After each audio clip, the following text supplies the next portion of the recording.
like. No, that's good. All right, fair enough. Well, we are going to be into this pause here now as we get ready to go. 1v9 is what they need out of Pyke this game.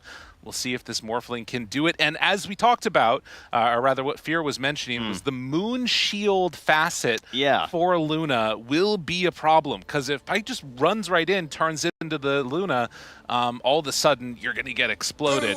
Or rather, he's going to be able to have all that extra bit of damage reduction. But maybe they could see something. The big answer that used to be there for Morphling was the Lincoln Sphere.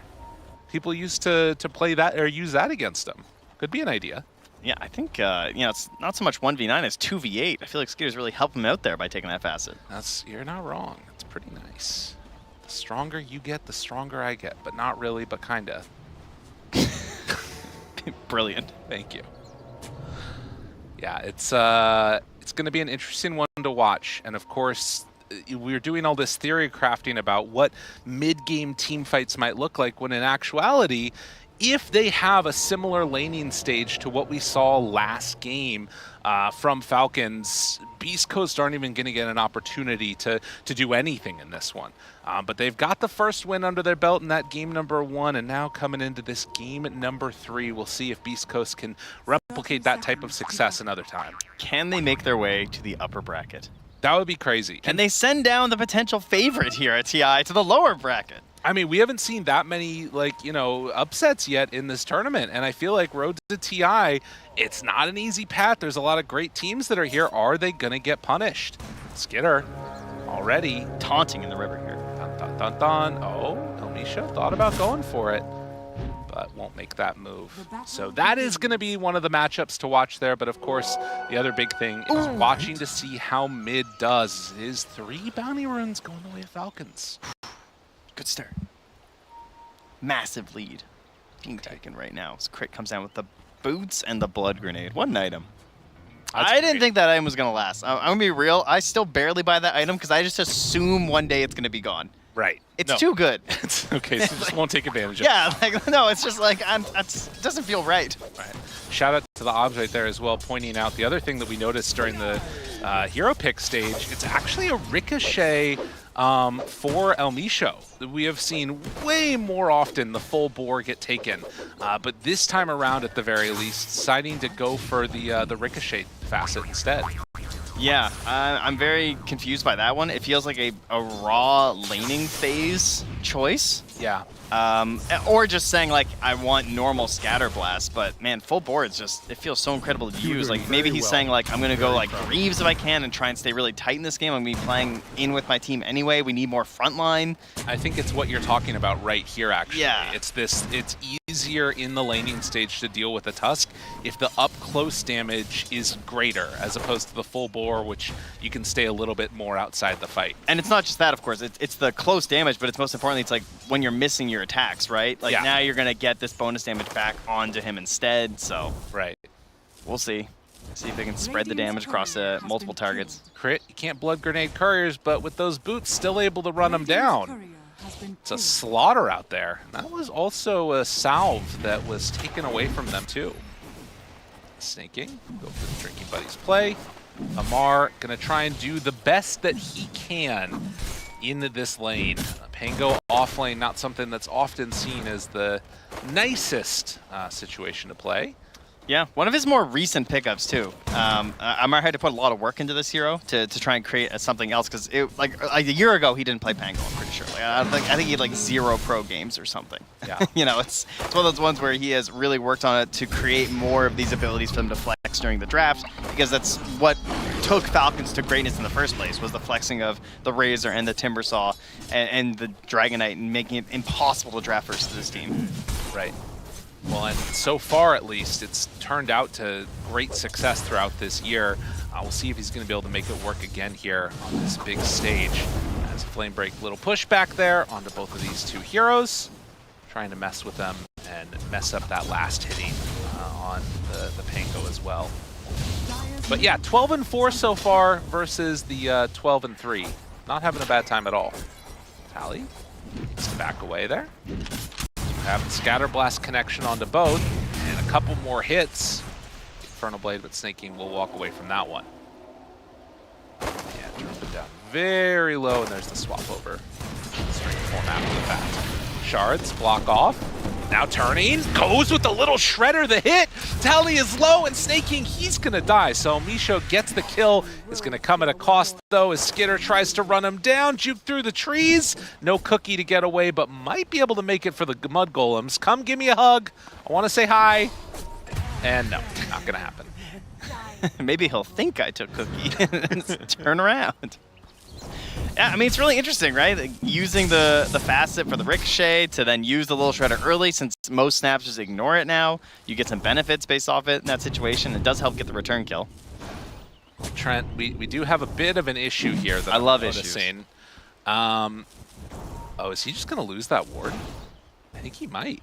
But I'm noticing something similar happening out of mid while this is a fight that's going on. I'm looking there, and 20-13 versus 14-2. It's not a good time. No, and once again, the denies are outpacing the last of his opponent, and statistically, that's bad. True.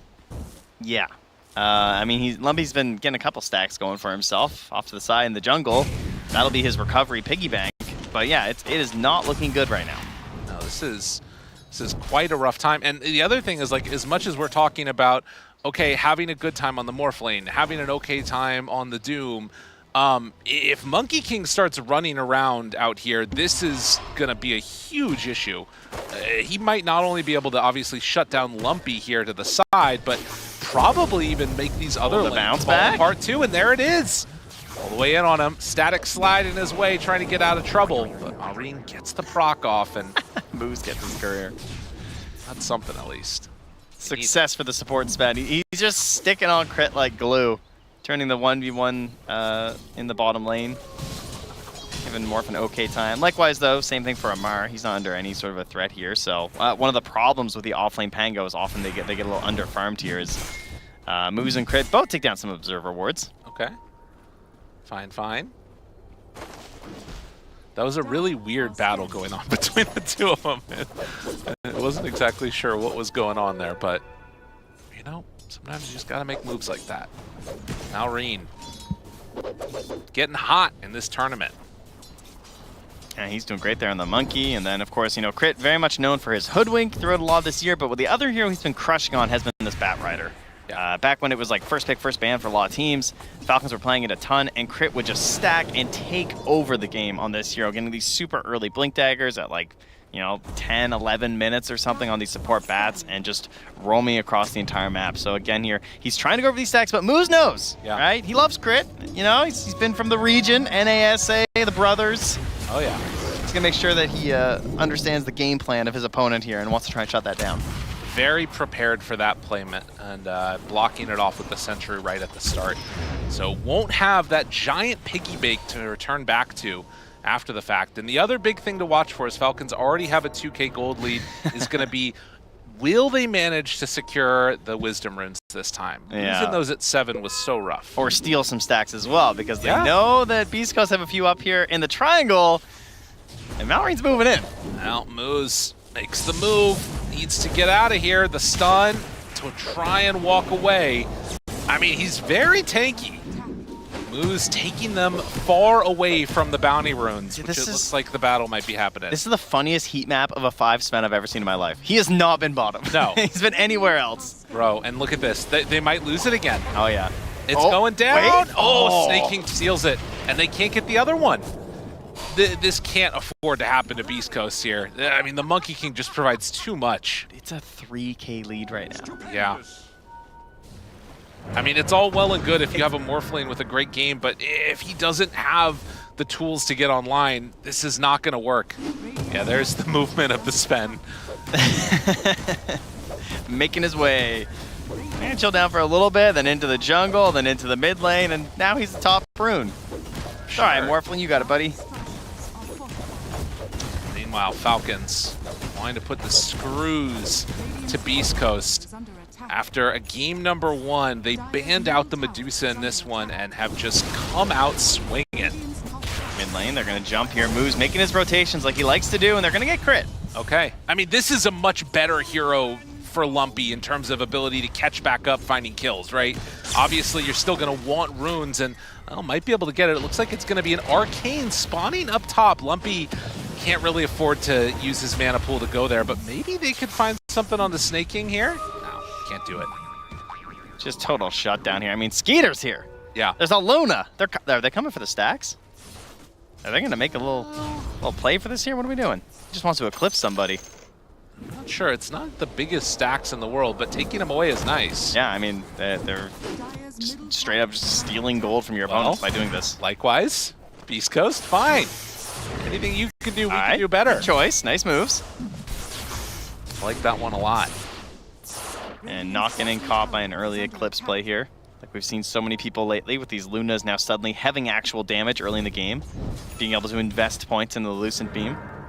Lamar comes in, says, hey, guys, they took away some stuff from us here.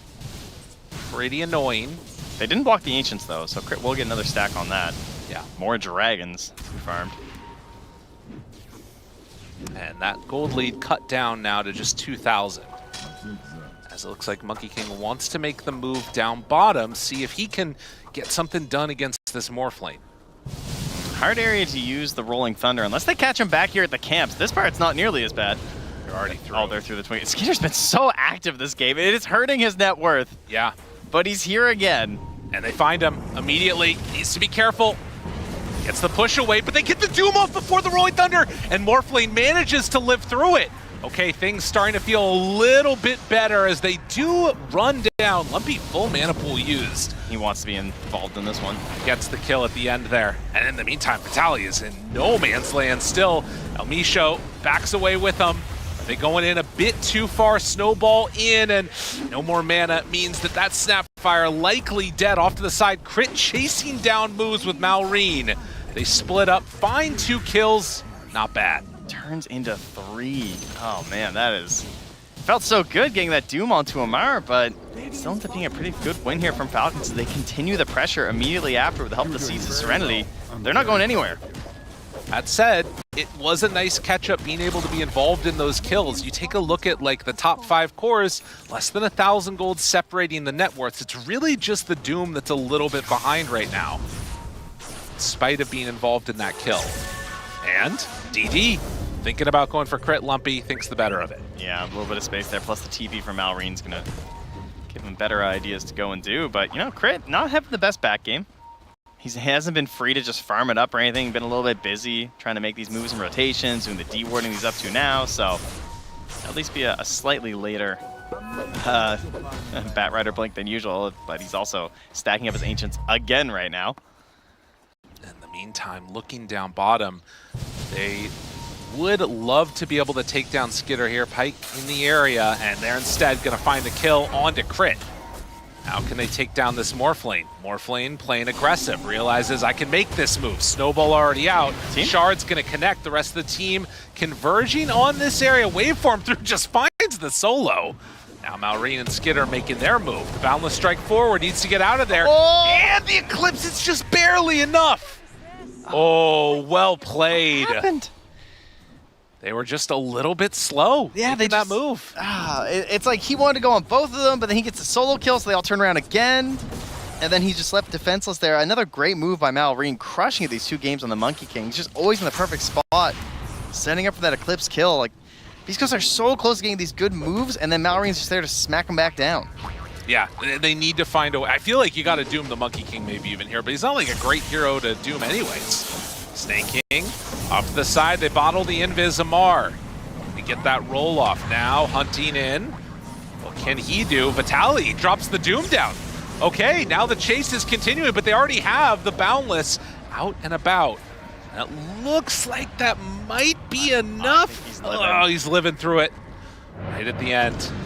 Oh, don't die to neutrals. That'd be bad. But Boundless used, Rolling Thunder used, Doom used. Morphling and Storm still farming. We'll take that as the win right now. But they are keeping a pretty solid lead here on the side of Falcons. Based upon what we've seen so far, do you feel like Falcons are under pressure to make these aggressive plays? Do they need to be building up a gold lead right now, considering how scary Morphling gets later? I think it's okay, because their cores are still farmed. Their Luna could be like 8 or 9K though, I feel like, this game. Right. Like if Skeeter, but they've been choosing to play aggressive and be involved on this Luna, not super AFK. Right. And he's getting those stacks now, so he is going to shoot right up to the top of this chart, despite being the 3rd core a moment ago. Now he's at the top thanks to this big stack from Crit. That's going to slow down the blink again though. And no tier 1 tower to TP2 means that no chance for Vitaly to get in and help out his buddy. Yeah, that is a good point. The sort of slowdown of this Bat Rider has meant that there's a window where you can actually make some stuff happen around Storm. Yeah, he'll get it now, though. They're giving him the mid lane. He got all the assist gold from the stacks anyway. Right. So it's all good. Didn't get to farm up too many of them themselves, but they all add up in the end. Getting towards that Manta on the Luna as Lumpy clears through these Ancients, or at least some of them. And what's really good about the Tusk is that it's a support that has a lot of just like single target damage that you can pair up with the Bat Rider. So he's a melee hero, so he gives you that little bit of like sustain and body in the engagement, but he's also got like Finger of Death, like a line or something like that, right? So you can come and help with these lassos and everything. And that's probably what they're going to look for. Just smoke up together with the help of Malrine. You just do like Boundless into Blink, Lasso, Walrus Punch, boom, dead. Good ward here. Oh, unfortunately, he doesn't have the trees cut anymore though, so can't actually spot where Snaking's moving. But yeah, this is a freebie. They're even going to Wukongs just because Snaking was a little far away, but he gets there in time anyway. Smoke up with the other 3, trying to get active here with the level 6, and the jump on the Skitter. And the kisses. Pulls him in, tries to bring him down, and easy peasy. Now Pike in the area. Malrine, they turn onto him, needs to wait for him away. Walrus Punch comes out, still strength form switch over. Can they keep him alive? Doing what they can, pushes to the far side of the shards. That keeps him alive. Big save from Amar coming in with the help there. He really did not want to have to morph there, but had to use it for the Luna, I guess, anyway, before she died. Yeah. All right. Tally, he's got his Midas done, though. So, yeah, you're taking out this Doom, but he is going to start to catch back up eventually. It's going to take a while. You know what's the other thing I just realized? What's that? He has taken the death throw power. So if he dies, he's giving over all of that extra base attack damage on the Doom. 60%. It's actually pretty hype with the morph. That is pretty crazy, actually. I mean, he's been dying a lot, too, so... It's a genius. That is... Yeah, I mean, it's one of the best heroes in the game to give it to. Now, find one. Already dead, and the turn on to Monkey King. Do they have enough damage? Snowball save. Lumpy waiting for him to come out of it. And will they be able to bring him down with that Doom? Lasso already used. Vitaly's starting to die. And in the end, it is going to be Monkey King getting away. Moose could not run him down. Malrine, so slippery and hard to kill on this Monkey King. 2-0 and 8. Definitely the assister more so in this one than actually getting the kills himself. She's happy to do. Just tons of setup here. As again, Skeeter farming ancient stacks, but they're not even his own. I guess they were stacked by Snaking to be technical, so kind of are. Malrine giving the other temp to Lumpy yet again. I mean, Malrine has definitely been the MVP so far in terms of his movements on this Monkey King. He's been making this hero look very, very good. It's actually crazy that Lumpy's almost caught up to him in terms of net worth. You have to give some credit to Lumpy, I think, because he got trashed, man. Absolutely. Like, he's crawling back out of the dumpster to get back into this game. Still smells a little bit, but he's in there. Right. Well, and I mean, it's a 6K gold lead. Like, it's starting to feel like they're getting this momentum going on the side of Falcons. That last movement mid where they weren't able to get the kill. I mean, you know, you imagine how different this looks if Malrine dies there, but was able to survive through it. Kisses are up and ready to go here again from El Micho, so Zip into Kisses is back on the table, but they don't have anyone who's making themselves vulnerable. Amar was down here on the wave, but he's got this pipe, wand. It's hard to bring down. Oh, yeah. They are a lot of magic damage right now. A smoke play coming with Crit and Malrine together. They want to make a move for 20 minutes, I guess, or somebody that's going to farm this. Yeah, just looking for him farming the Ancients, coming through again, stealing those. Like, they're just playing really active on this side of the map. It's nighttime, so you can do this with Luna team. Oh my my god, and look at this, how defensive he's playing. Is he just within range, though, of that ward? They see him now. Oh, they know he's back there. Crit would love to go. The Monkey King, the tree is moving. Do they see him? They jump forward, find him. He gets the strength form off. Will it be enough to keep him alive, though? No! As they brought numbers, what a sick play. Oh my god. Yeah, the map moves are just too good. And trying to tilt him, too. The incessant tipping. Stuns come out now. They find Amar. Somebody else that occasionally teams have tried to tilt. As he drops also. Can they find anything after the fact to try and punish the lack of abilities on cooldown? He did not get out. He stuck around on the high ground here. Zip Zip tries to escape, does not have a ton of mana. Gotta run, gotta run. El Misho, is he gonna be there? They can't quite get him run down. Yeah, there was still Cookie left too, so if he tries to like jump in after, might not have any help. So they're still getting trades, but it feels like every time Falcons is just getting that little bit more out of these engagements. And Malrine already setting up so much this game, and now purchasing into the Gleipnir once he finishes up that Vitality booster. So just be more and more controlled. There is the Manta on the Morphling, but Storm, no defensive options versus that right now. Just gonna have to help for a Cookie or the Blink War Stomp there from Vitality. Where else will they go? They find another ward here. Moo's doing a really good job of dewarding. Yeah, the wards have been great from beastcoast. I mean, that was what really carried them in game one. The aggressive warding to generate their pickoffs. Now you need a little bit more to the defensive warding. There's a lot of these spots versus Monkey King where you can often catch them, where like you kind of know the spots where Monkey Kings are always trying to cross over. Right. Like by the bridges up top and everything. Of course, not as effective as it probably used to be thanks to Tree Dance, because you don't have to do the same angles. Yeah. With the Simian stride, right? Now you can just go over the hell you want because there's no cooldown.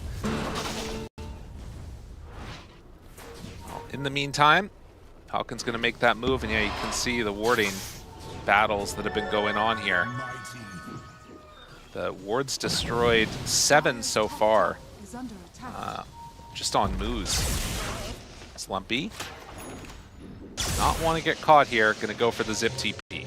Very, very safe play as they dodge and try and wait for their lineup to get fully online. You can see Crimson Guard in the works for the Doom, while Beast Coast at 20-minute mark last game, they think they had lost the Aegis and just lost their Tormentor.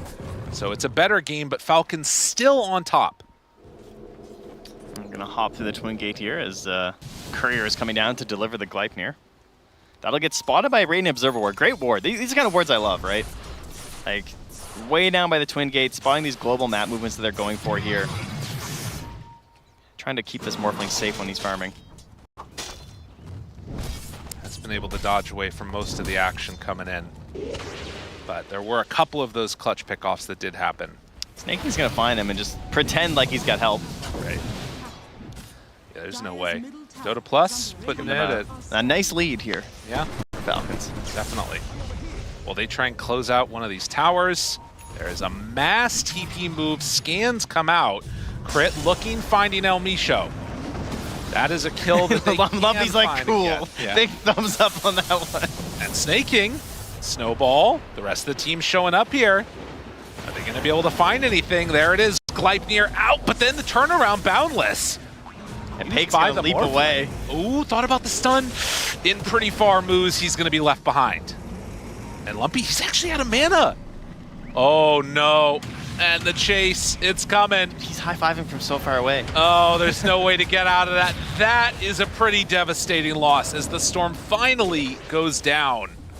And Falcons starting to assert some dominance here. Slow and steady, this lead has been growing. Oh yeah. Morphling getting closer to the BKB. Maybe that can be something to try and turn around with a Luna copy. Well, and the Crimson's done. Really great item against Monkey King, against Luna, against the Pango. Like, all the cores get kind of wrecked by it to some extent. Oh, well, the mobility is just been upped as well for Malrine. Gonna pick up the Shard now, so gonna have these Boundless Strike leaps into the Gleipnir. Didn't go for that Orchid build the panel had discussed, because he just doesn't need it right now. Look at that. He just sets up one kill and looks for more. Yeah, they're going for the other one, and this is the much bigger one. There's the Doom. Boundless Strike. Oh, moving. Big stun, the waveform through. Holy moly. They tore up Malrine. Tally goes down. Lumpy now trying to get out of there as they're TPing away on the morph. Moose throws out a stun, just wants to ensure that his Storm does not die this time. A triple kill for Skitter. So they manage to find one kill onto Malrine, but it comes at a big cost. You can see you're still gaining gold from that on Beast Coast, which is crazy. Yeah, thanks to the Morphling, I guess. And the fact you're not losing any of these other heroes. Yeah. But overall, still a win, of course, XP and gold-wise there for Falcons. And most importantly, they go straight into the Roche Pit. It does get the BKB finish for the Morphling, so Pyke feeling a lot better about that, but now contending into an actual engagement is going to be so damn difficult for them.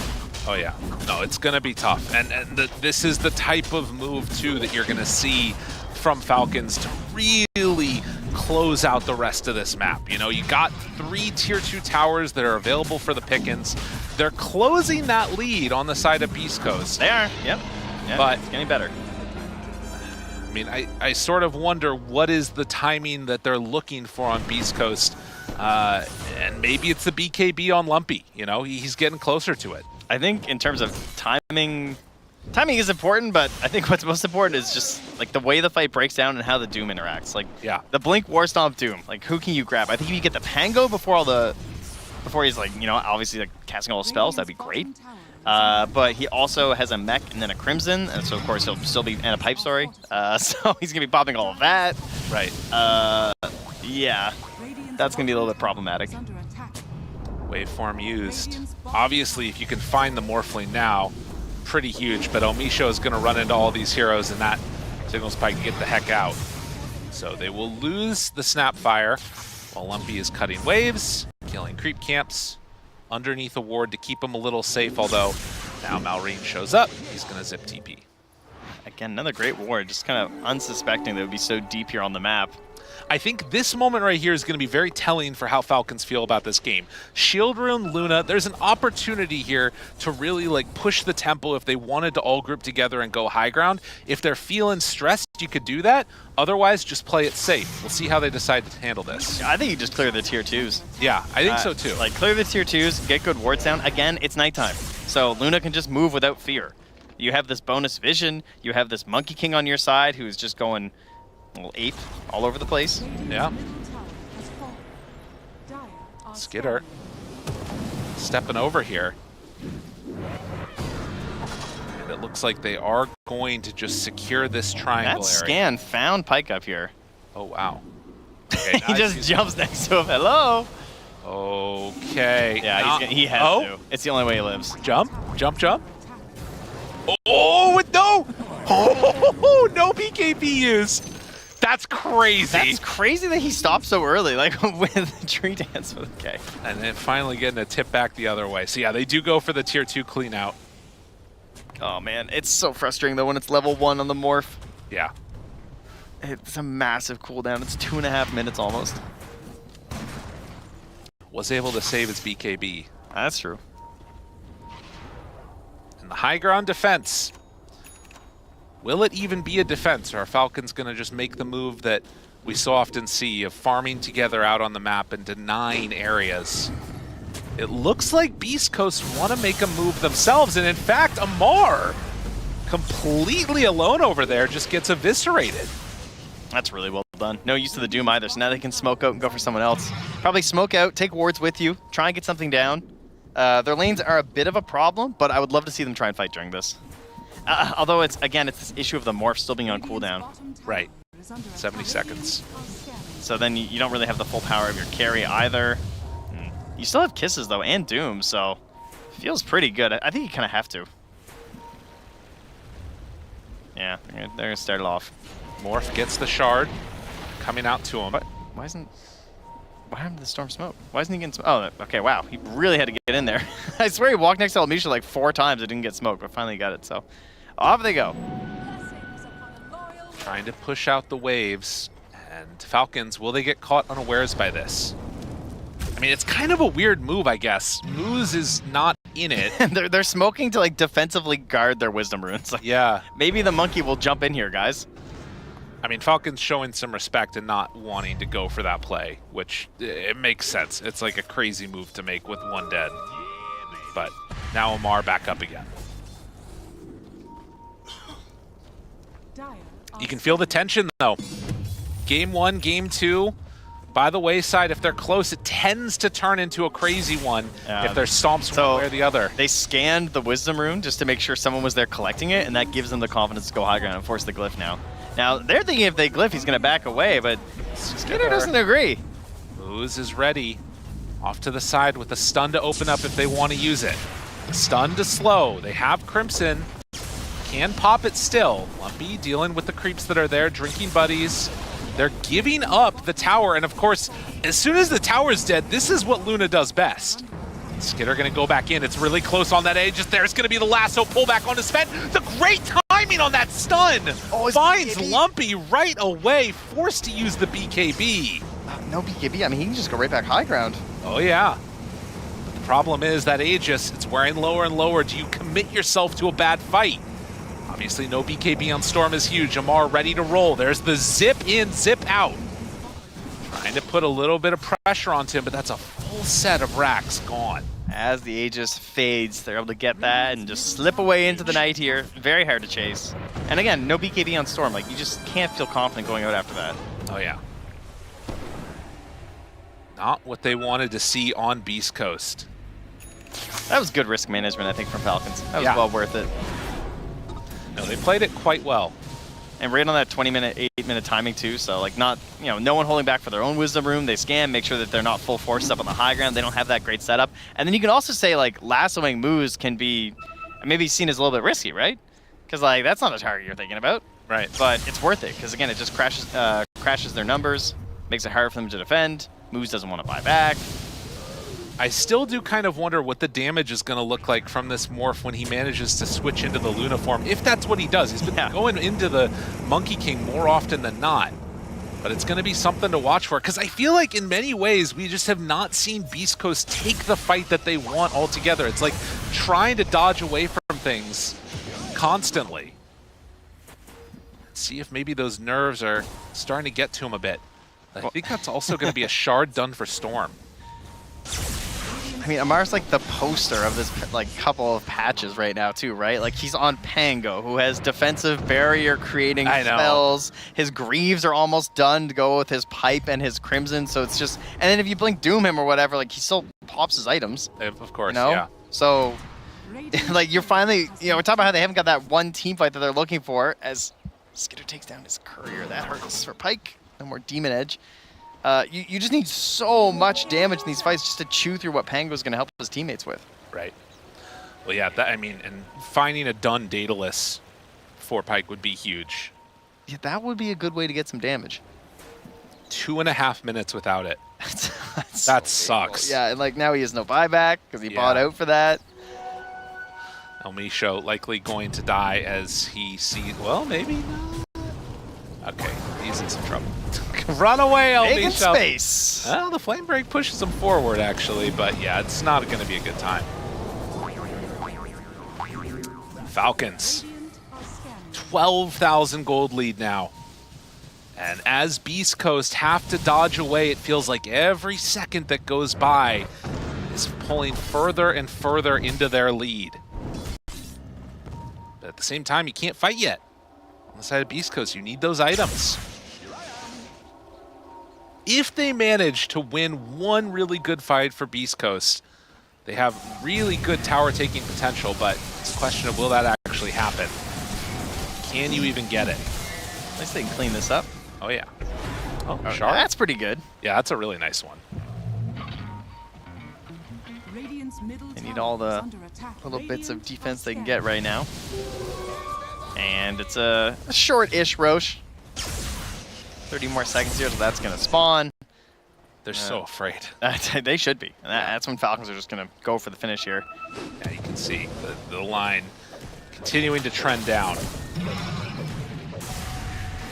And it's going to be a Linken's for Luna, so she'll actually be able to defend against the Morph as well. Yep, good choice.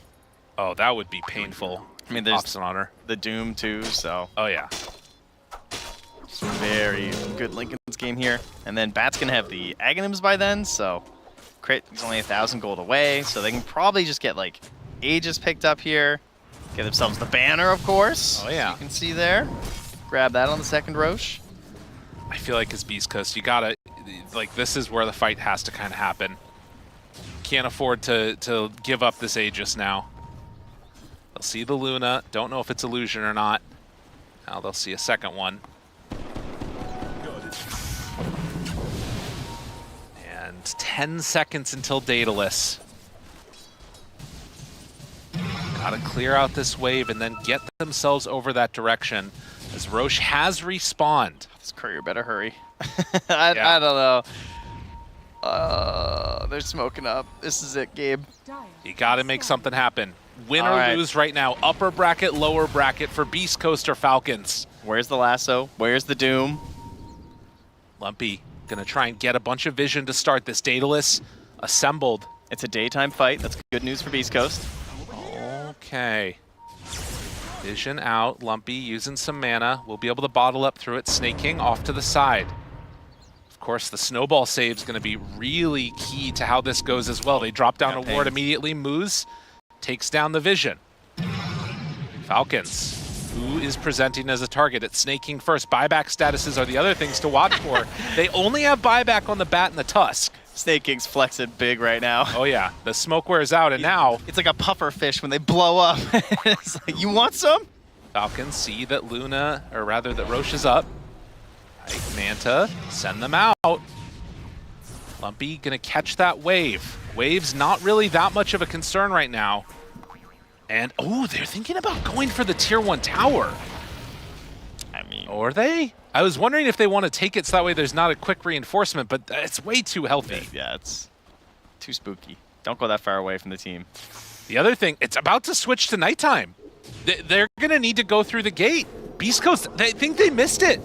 Oh, okay. No. Not only that, but now it's the... Oh, no. That would have been so good, actually, if they caught someone. Oh, God. Stun Roche. Don't let him go Roche, through. don't go. Don't go. All right, so now they need to smoke and run the whole way across. It's not going to happen, if they dude. ever. It's done. Yeah, no, there's no way. That is the saddest thing. You have this big moment, this big fight that you want to take, and you don't even get an opportunity to take it. Devastating, devastating moment for Beast Coast. They'll take the tower. It's a bit of compensation here, and perhaps the Wisdom Rune if they're feeling bold. Oof. Crit is definitely getting theirs. Jeez, man. This guy has just got a little timer going. Every Wisdom Rune, Crit is there. It's guaranteed. That is painful. So TPing away, they don't get the Wisdom. Now they have to defend against 4.5 minutes of Skitter Luna. And he is not afraid. No. And he's going to get another tower. He's going to open up these racks once more to the bouncing glaives. Snake King jumps forward, finds Moose. Got him caught. Where's the save? There's nothing doing. Wait. Okay. Got there in time. No BKB in inventory right now for Skitter. Okay, that's a comeback item. That is. That's good. No buyback. I like it. Going for the big play here. Get no buyback on everybody. The blue hole. Who cares? Just make it happen. Gotta find a way to defend against this. Oh, it's coming in. The bounces. They're looking. Oh, help! He's taking so much damage. They can't quite get it. Now they get it. Tries to walk away. El Micho, cookies out. Banner down. Can they find more? Pulls in. Drinking buddies. Gets Skitter alive safely. Oh, he's not even taking damage. Dude, I mean, you got to make a big move, and it's just not presented as an opportunity. Just hiding behind him. They have the vision advantage. This is going to be Megas unless they can find some type of huge play from Tally's looking. Yeah, Snake King's got a sneaky ward down here, too, up on the high ground. El Micho, Maureen, they're right onto him, but the jump forward, and now the Storm, they get it, though! The Lincoln's pass over! Are you kidding me? They keep him alive! And now Amar rolling every which way. What a freaking play from Skitter. As Tally tries to get out of there, but it is all too late. There is no way they're going to be able to take this fight now. Maureen drops the Wukong's command. This is going to be Megas in just a moment. Pyke throws it off to the side. The Boundless Strike is there. Stun now connects, but another Lincoln's is out. And now the stomp. Where's the follow-up? There is not enough in the world. They try and bring him down, but that's still into the Aegis. Lumpy turns, wants to hit, wants to get some extra damage, but the Greaves, the pipe, it's all too much. He's not scared. He's coming right back up. They are fighting into a boulder right here in Skeeter. But are they actually going to back now? Okay. There's enough whittling damage that they call off the additional move. Oh, it was Malreen's link, excuse me. It might have been a passover. I think they broke it once, and then it still hit on it. Crazy. Yeah. No, I think it was just his, yeah. It's so hard to go in. Like, the double link is just perfect, right? Because this Morphling's trying to deal with that as well, trying to get these good copies, and then on top of that, trying to get these dooms. So the itemization is perfect here from Falcons. And now, even Vlad's now picked up a little GG item here from Snake King. Oh, yeah. All the auras, every single one. Yeah, it's truly disgusting here. 2 minutes left. Cookie, stomp, out, tries to bring him in. Lasso, huge! Wait a minute, do they have enough? Can they bring him down in time? Pike trying to stay alive. The snowball hits onto him, and already Vitaly, El Misho, they're dead. Skitter sets his eyes on the prize. All right, last chance here. There's one more morph. And they do it. They need it desperately. There's just not enough damage in the world, and they're taking so much as well. Lumpy goes back in with the Vortex. They try and take down the supports. Snaking still manages to survive through that. They just do not have the deeps. And Lumpy backs away. Pike still looking for a target. Has to jump away. The Force Staff removes, keeping him alive for the moment. Getting into the base. Another big Vortex controlling. Managed to get some extra damage onto these heroes as Skitter is hit. A minute still left on the Aegis as the Doomman is out onto Malreen. They need a little bit more damage to find the kill, and it's not quite going to be there. Lumpy, Vortex backs away. Okay. Zip, zap, zoop, manages to find the kill, and that gave him buyback. Okay, an opportunity now. Pike is fully over to strength form, but with Lumpy having a full mana pool, they can maybe whittle these down heroes a little bit more. But Skitter godlike, and still with more time on this Aegis, it's just becoming a bit too much. 4 dead, buyback, but it's only the 2, and all 5 from Falcons are alive. Turning onto Amar, they're not doing quite enough. He manages to roll out of there just in time. Lumpy looking to take him down, but Skitter, the Indomitable on this Luna, is just way too much to deal with. And with that, the throne is going to some fall. They pull them all in for a big ol' hug, but it's Falcons moving on in the upper bracket. It's just absolutely ridiculous game there from Skeeter. 13-1 and 14. He finishes on